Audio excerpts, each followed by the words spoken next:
how's it going? Today we've got another cool horn to look at. So this is a Leslie RS3K. With the RS3K, you have bells 31, which is going to be the longest. You've got a 37 and then a 48. So 31, 37, those bells are found on a like RS5T. You got a 37. You do not have that on an RS3L. But then you have the 48 also, which is kind of a unique bell.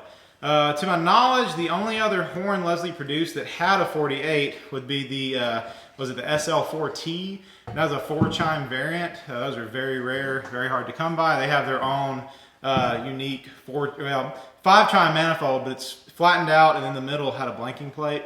So that is a little bit of info on that bell. This one is ex Norfolk Southern.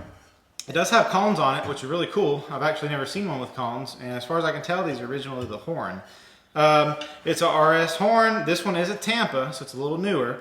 The RS are your spike back power chambers. You also may have seen Leslie's that don't have power chambers like this, where they're round with domes. Those are dome backs. Earlier than that were tabbies.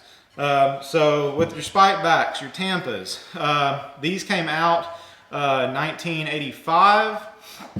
Is when your Tampa stuff started. You did have Persephone RS chambers. Those started in like 1977, 1978.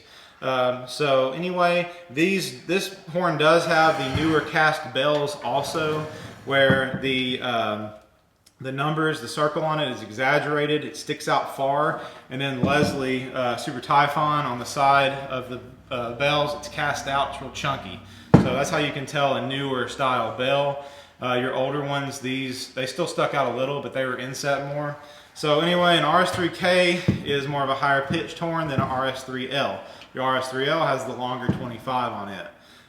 So anyway, that's about it with this horn. Y'all enjoy this, guys. This is a Leslie RS3K.